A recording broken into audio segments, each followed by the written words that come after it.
Hear ye, hear ye, hear ye. The Court of Appeal for the 14th District of Texas is now in session. Pursuant to adjournment, God save the Constitution and Honorable Court. Welcome to the 14th Court of Appeals. We have one case on the docket today, State of Texas versus Martinez, 1420-00255 CR. If I could take announcements from counsel for the state. Yes, Ryan Kent for the State of Texas, appellant. Are you going to reserve any time, sir? Yes, Your Honor, 3 minutes, please. All right. Ted Wood for the defendant and the appellee in this case, Raimundo Martinez. All right. And we are ready to proceed. Okay, well, thank you very much for the opportunity to address the court, and may it please the court. Some 8 months ago, the lower court took the extraordinary step in this case, and indeed, as I believe this panel is aware, in many other cases besides, of imposing on the state of Texas a requirement for its complaint in this case that does not exist in Texas law, and having done so, derailed the prosecution of Mr. Martinez for the offense of driving while intoxicated, and delayed fundamentally justice in this case. And so it is now before this court to resolve this dispute with the weight of decades of precedents on the side of the state in this case, and also just the plain text of the statute. This would be Article 1505, that imposes no requirement on the state to include in its complaints a recitation of facts to establish probable cause, which was indeed the basis upon which the lower court made its ruling, finding the complaint inadequate. And so because this is, as I maintain in the brief, an issue that has affected not just this case, but so many others besides, I would very much urge this court to clearly and unmistakably rule in favor of the state that provided a complaint satisfies the conditions of Article 1505, the complaint is well pled and a prosecution, at least on that basis, may move forward. There is also, and I suspect the panel would like to have addressed, the collateral issue as to whether or not the jurisdiction of this court is proper because the appeal was taken by the district attorney of Harris County in this case. And I would, of course, be happy to recapitulate the arguments that were made in reply, and also bring to the court's attention a recent decision of its fellow jurists on the first Court of Appeals that found, for a different basis than the one urged in the reply brief, that in fact jurisdiction is proper in these cases where one has a appeal taken by the state out of a county court of Harris County. But before turning to— Let me ask a question on that. Is it fair to say that between the Code of Criminal Procedure and the government code, that this could have been better drafted? And we're kind of, I believe it was your brief that referred to the state prosecuting attorney's office being created in the 20s. And we're kind of, amidst the statutory revision codifications, we've got just kind of a mess. That doesn't mean there's no jurisdiction, but can you shed some light on any movements to do anything about that? Because now it's kind of coming down to sometimes some of these specific to county statutes. Sure, and I would just note that when Justice Spain, you refer to the 20s, you're actually referring to the last century. Yes. We haven't made it into the 20s now in the 21st century. But yes, I think to answer the first part of your question, I do think it's fair to say, and I don't think that this in any way erodes the state's position here, to identify any particular statute as not expressing itself as clearly as you or I might if we were drafting it today, certainly recognizing some of the confusion that can be brought about through less than clear draftsmanship. I don't think, as I mentioned, that whatever clarity is wanting in the government code, and I'm thinking in particular, of course, of not just the statute for the district attorney of Harris County, but the statute that creates and specifies the duties and powers and privileges of many of her counterparts around the state, but also the Code of Criminal Procedure and Article 201 that in only a handful of sentences endeavors to chart what it calls the duties of district attorneys. And it doesn't say, I think, enough, as we might like, to let it be clear, certainly to the parties in this case, your honors, but others besides, about what the true ambit of the authority of a district attorney is. And what I would say in stressing Article 201's rather thin recitation of the duties of a district attorney is that it doesn't even appear to contemplate a circumstance whereby a district attorney, whether criminal district attorney or district attorney, would even have primary responsibility of representing the state at the trial level in a county court. In fact, if you look at Article 201, it seems to be blind altogether to this possibility, which is actually the case in numerous jurisdictions in Texas. It says each district attorney shall represent the state in all criminal cases, I emphasize, in the district courts of his district and in appeals therefrom. There's no contemplation there about the county court situation, but nor, by the way, does it forbid the district attorneys from doing that. And in fact, the Texas Constitution empowers the legislature to, however it should choose to do this, to divvy up the prosecutorial responsibilities in whatever way it likes. And there is no limitation that it do so only in the Code of Criminal Procedure. It can do that in the government code, as it has done here. And in divvying up the prosecutorial responsibilities among the Harris County DA, the Harris County attorney, and the state prosecuting attorney, it has left us all with, I think, again, I don't believe that this in any way erodes the state's position, an ambiguous statute, because it simply says, if you want to know what the powers, duties, and privileges of the Harris County District Attorney are, well, look at her counterparts around the state. And what we see with her counterparts, the vast majority of them, is that when they are tasked with, as she is, the responsibility of prosecuting misdemeanor cases in the county courts, that those district attorneys, those statutes say, you can refer to the county attorney duties spelled out in Article 202. It doesn't say this explicitly, but it says liken them to a county attorney. And it's in that Article 202 where we find what I think we would have hoped, Justice Spain, for a clearer indication of the appellate authority of the district attorneys. But again, if you look at that framework, what you see is district attorneys, and in fact, even county attorneys as well, when they represent the state at the trial level, they are expected to take the case forward to the courts of appeals. And so, I'm sorry, hold on. This is a very interesting part of the topic, and I would like you to get back to it later. But before we go to, I see we only have 4 minutes left. Can we talk about the actual substance of the argument being made? Let's assume we agree with you that the district attorney has authority and we have jurisdiction.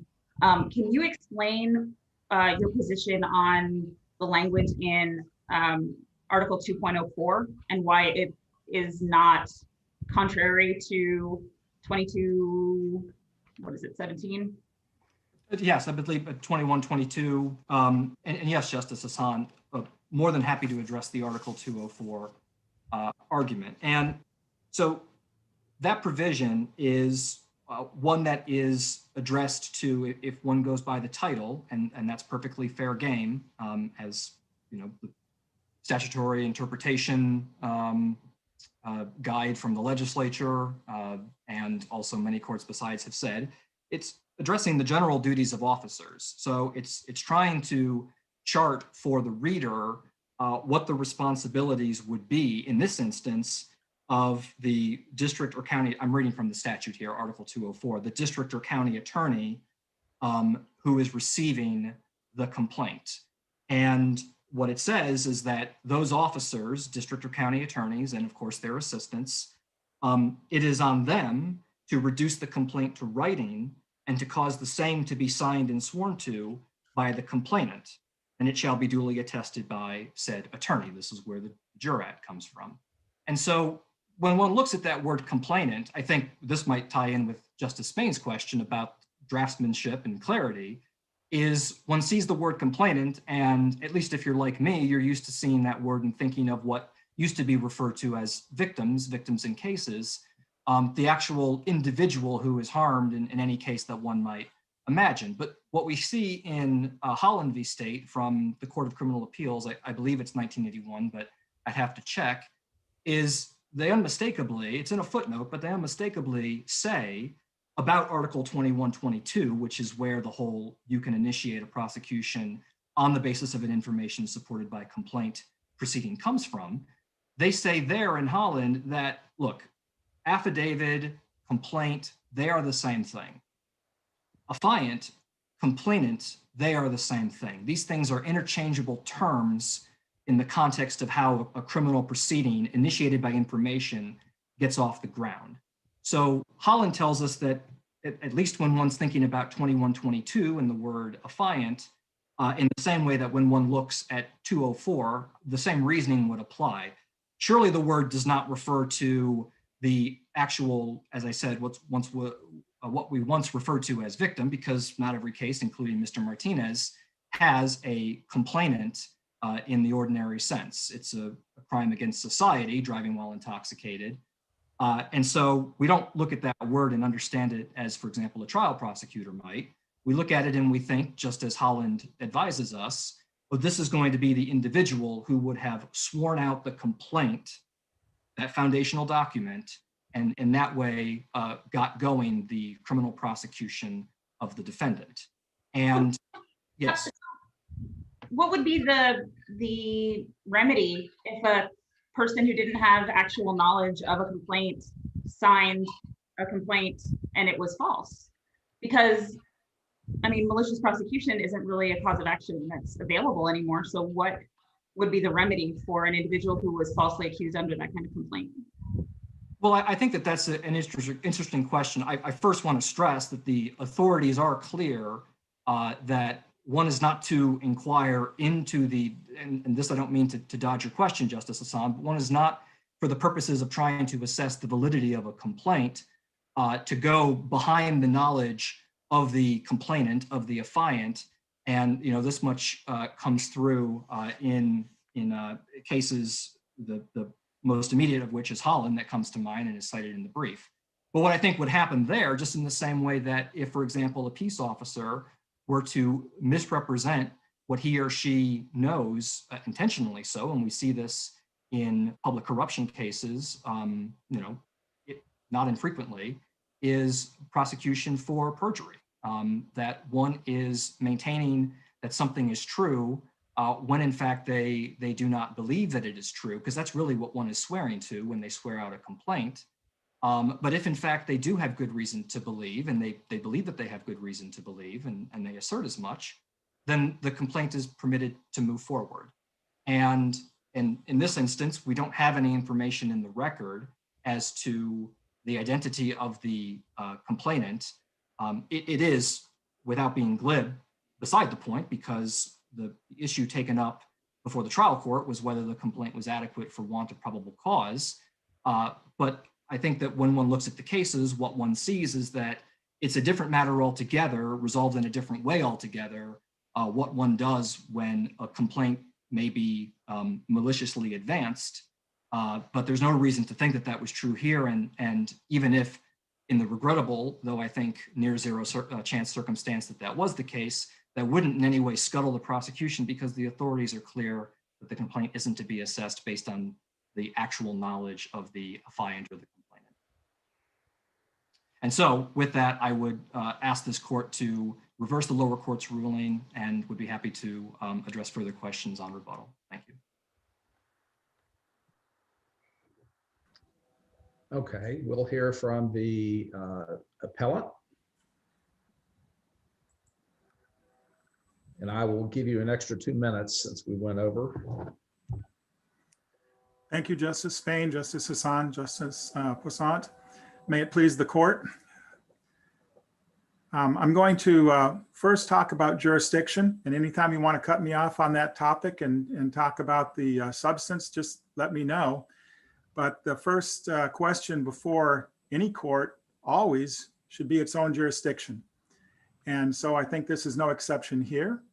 I think there is a question, a serious question about whether this court has jurisdiction in this case. And that is because what invokes this court's jurisdiction is a notice of appeal by the state. And in this case, there's a real question about whether the state of Texas is legislatively authorized or whether the Harris County District Attorney is statutorily authorized to represent the state of Texas. So, Mr. Wood, we did read the motion for rehearing in the Rutherford case from the First Court of Appeals that you filed. And my question is, if we accept that argument that you made regarding in para materia about taking the entire statute as a whole, would we also incorporate Texas Government Code 43.180, the one that talks about Harris County District Attorneys specifically? Yes. Okay.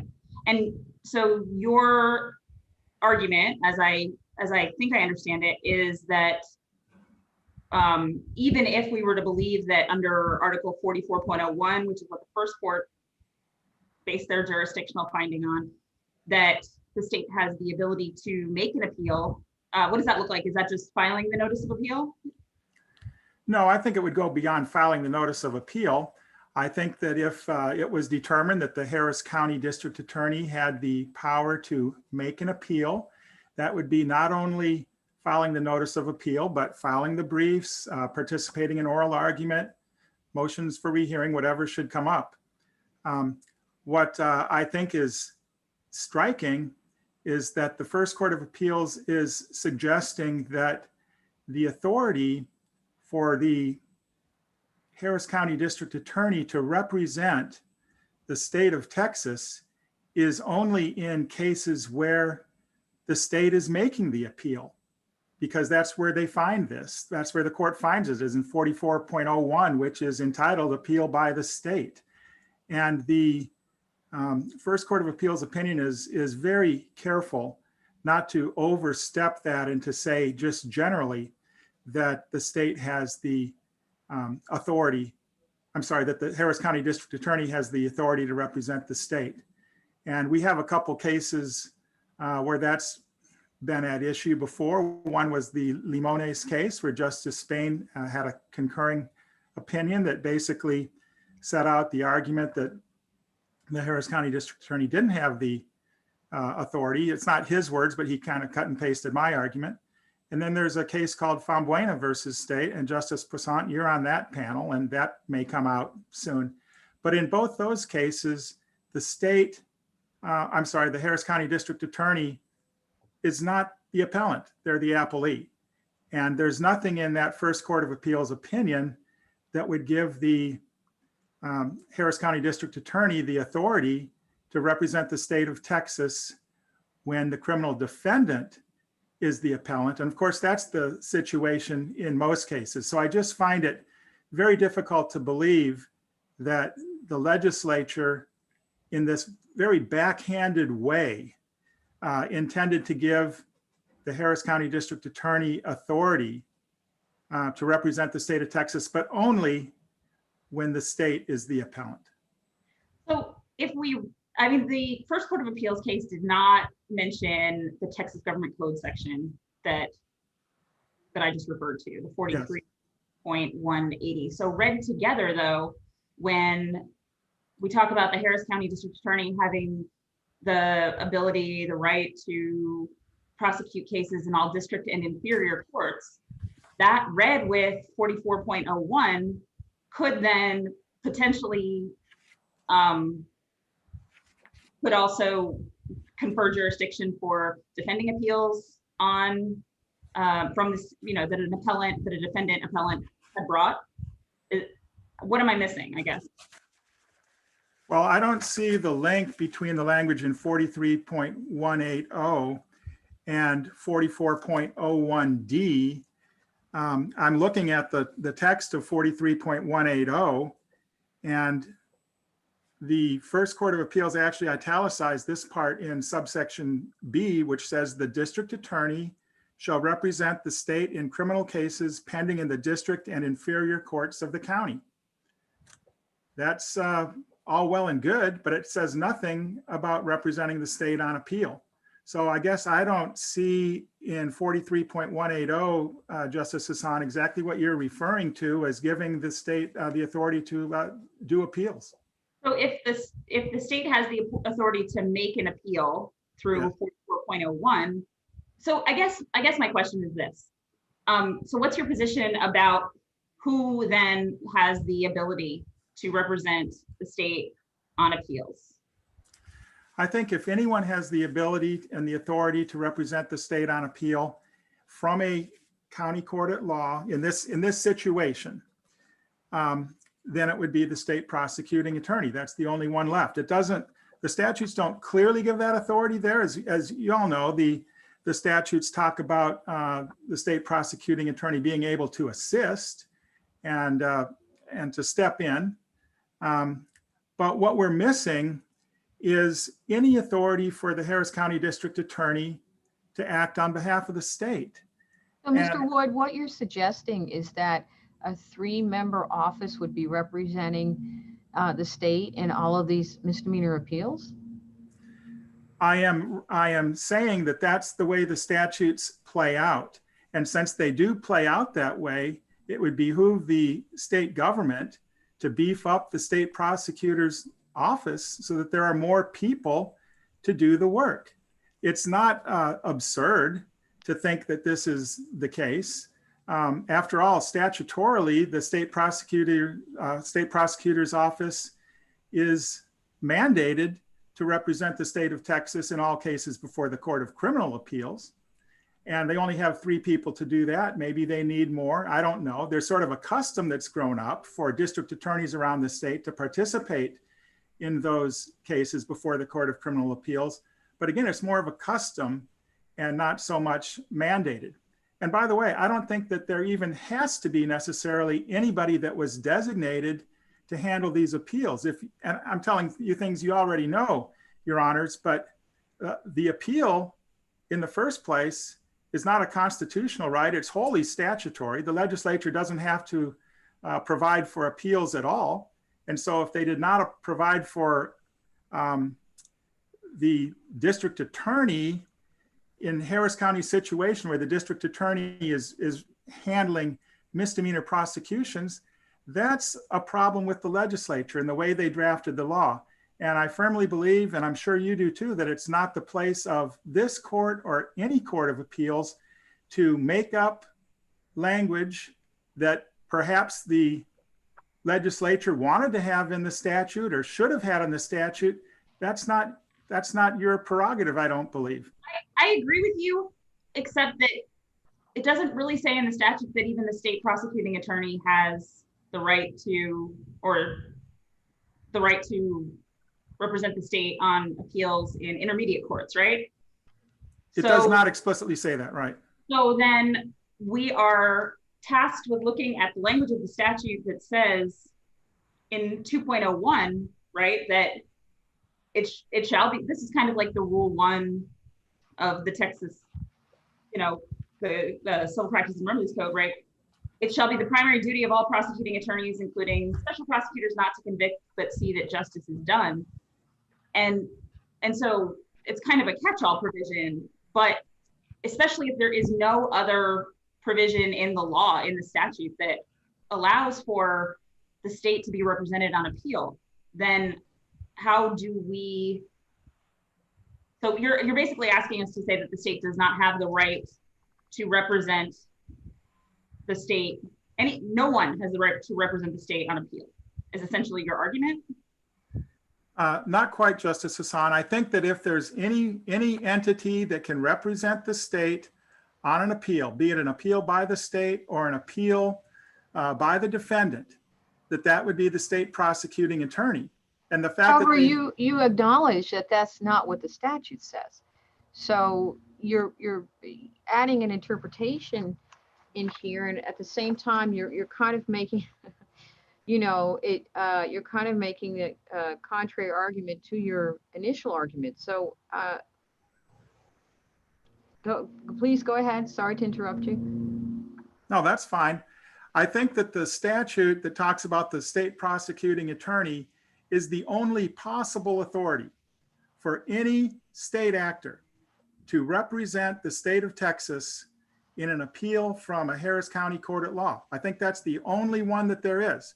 And if you don't agree that that doesn't work, well, then you're back to what you said, Justice Hassan. There's no entity that can do it. And that would mean that there would be no appeals handled by the Harris County District Attorney when it's an appeal from a county court at law. And I can only imagine that in the next legislative session, that problem would be remedied. But it's not the function of this court or any other court of appeals to invent language and place it in there because the legislature forgot to do so. That's pretty basic, I think. So let's go fast forward to your substantive argument then. And Sure.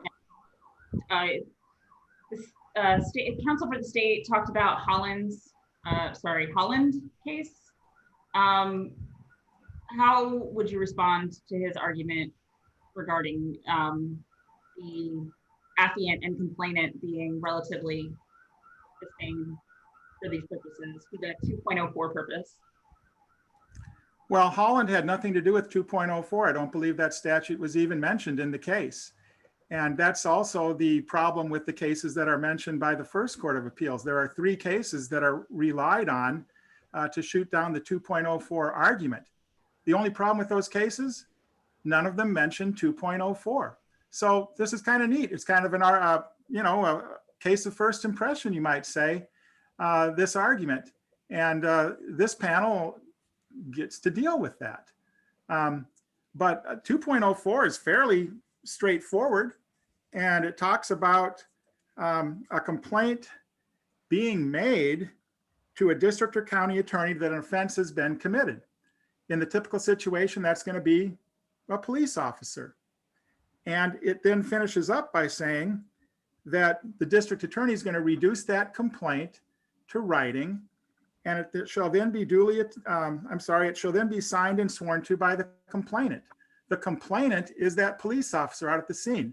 In this case, we don't have a factual record developed, but if it's like most DWI cases, you have a police officer who has pulled over a driver and has determined that that driver is probably intoxicated. And the police officer then contacts the district attorney's office. The district attorney prepares a written complaint, and according to the statute, it should be signed by that police officer. Instead, what we're seeing is that they're being signed by administrative personnel in the district attorney's office. And that simply doesn't comply with the statute. They are signed and notarized. They're signed and sworn to, just not by the complainant. These are not cases in which there's a lack of signature. It's a different person. That's the complaint here. Yes, exactly. That's what's happening. There's always a signature by an affiant, but that affiant is generally administrative in nature, an administrative person in the DA's office. And I'll mention this, that one thing that Mr. Kent has said in his briefing is, well, we don't even know who that person really is. And I would just say this, that it's the responsibility of the appellant to bring forth a record showing compliance with Article 2.04. And it's not the responsibility of the appellee to somehow disprove that. I've presented some information that I believe to be the case, but I think it's the responsibility of the appellant. When you say the appellant, let's clarify what that means in the context of this case. You mean an appealing criminal defendant? No, in this case, I mean the state of Texas. Okay, just wanted to be sure what appellant meant. in the context of what we're discussing here. Yeah, that's right. And that's another problem with the First Court of Appeals opinion, is that it puts the burden on me somehow, representing the appellee in this case, the criminal defendant, to preserve a record. And it also comes up with the idea that somehow the defendant has waived something for appeal. And I just want to quote from a case from the Texas Court of Criminal Appeals, 1999 case called Pristash. And this is a case that's familiar to all three of you, but it basically says a trial court's decision must be sustained if it was correct under any theory of the law. This is the case even if the trial judge gave an incorrect reason for the ruling. So here we had an argument by the defendant at trial that the complaint did not meet all the probable cause requirements. And that is the reason that the trial judge gave for dismissing the complaint. But again, when we're looking at this from the perspective of the appealing party, the appellant, which in this case is the state, that decision by Judge Bynum in this case needs to be sustained if it was correct under any theory of the law. And the Article 2.04 argument that I'm making is a theory of the law under which it can be sustained. Can we, would you submit further briefing on the waiver issue specifically? Basically, cases that that say that in the opposite circumstance, that the state on appeal can bring up issues that they had not brought up in the trial court? I would love to give you some briefing on that. There are a ton of cases. Absolutely, Justice Hassan. Thank you. I don't think I have any more questions on this at this point, but we very much appreciate your time. Thank you. All right. So we'll now have rebuttal. So I'd like to begin by pointing out something of an irony in Mr. Wood's argument. He at one asks this court to exercise great restraint and not find that it has jurisdiction because of a tortured argument that says we can't look anywhere other than Article 201, and we can't read into the ambiguous language of Section 43180 the powers that the District Attorney of Harris County has been exercising now since 1981, some 40 years. But then he pivots to say that this court should now assess an argument, the one about Article 204, and his assertion that's completely outside the record as to the identity of the complainant in this case, as though that argument has been developed by Mr. Martinez, and it was, frankly, Mr. Martinez to develop whatever record he wanted to before the county court in this case. He chose to advance an argument in which his record was limited to look at the complaint. It has no probable cause. Nothing more to see here, Your Honor. That's invalid under Texas law. The judge accepted that, even though the weight of authority, overwhelming authority, in fact, every authority goes against it, because it's Mr. Martinez himself on appeal who has said, I concede that that was not a proper basis for the county court to have made its ruling finding the complaint invalid. He now wants to switch terrain, and he wants this court to take the bold step that, I would imagine Your Honors wouldn't wish to take, which is to conjure up something in the record that simply doesn't exist, which is the identity of the complainant. And to go back to, and to say that the complainant being administrative personnel would in any way be improper, when, as the state points out in its brief, that in fact is done and has been sanctioned by the Court of Criminal Appeals as far back as the 1950s. But to actually point out what is said in Holland about the identity of the complainant, it says, in talking about 2122, it says no information shall be presented until affidavit has been made by some credible person charging the defendant with an offense. And then it drops a footnote and it says, frequently referred to elsewhere, that is affidavit, particularly in decisional law, as a complaint.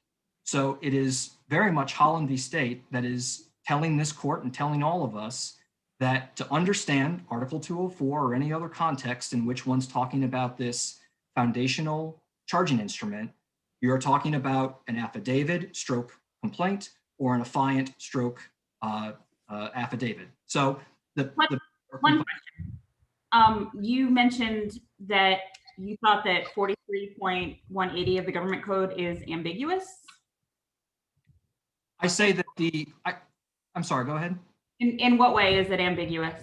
Well, if you look at the way in which, Mr. Wood confines himself, and I don't mean this to be in any way pejorative, it's just descriptive. It's a myopic argument. He fixates on subsection B and says, well, look, it doesn't say anything about appeals courts there, so there must not be any authority. He completely glances over subsection C, which is what Justice Hassan, I would say, is the open-ended language that says, if you want to know what the powers, duties, and privileges of the Harris County DA are, then look around the state at the other district attorneys and see what it is that they do. And that's the language that I may have read, but I'll say again, it says they have all the powers, duties, and privileges in Harris County relating to criminal matters for and in behalf of the state that are conferred on district attorneys in the various counties and districts. Are there any counties in the state of Texas that you know of where the district attorney has been given explicit authority to represent the state from misdemeanor appeals? The way I would answer that is no, but I really want to lean in on the word explicit, because the way in which those statutes, when they do tie in to this express grant of authority, it's that, say, the district attorney, and in fact, I have read all the statutes and cite to many of them in the reply brief. I believe they only ever do that for criminal district attorneys. And they say about criminal district attorneys, you guys are like district attorneys and county attorneys. And that's the hook that gets you into Article 202. But again, I just really want to stress for the court that the ruling that it would make that says that the district attorney of Harris County doesn't have this power or this duty based on this, Byzantine interpretation of these open-ended statutes, it would compel the same result in Grimes County, which is in this jurisdiction, would compel the same result in Fort Bend County, which is the 10th most populous county in Texas and also within this jurisdiction, and would do the same thing for El Paso and Nueces and Webb and Midland and Glasscock.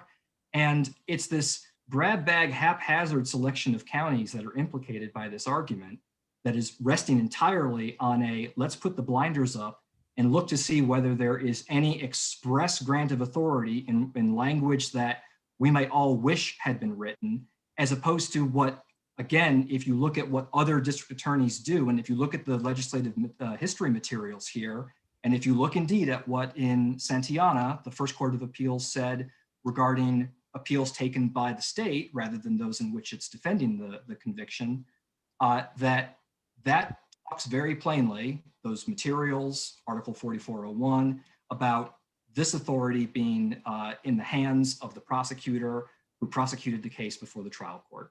And so as absurd results go, I don't think one could reach a more absurd result than to say that what the legislature intended with an ambiguous statute here is for this to fall on the shoulders of a 3-person office based in Austin.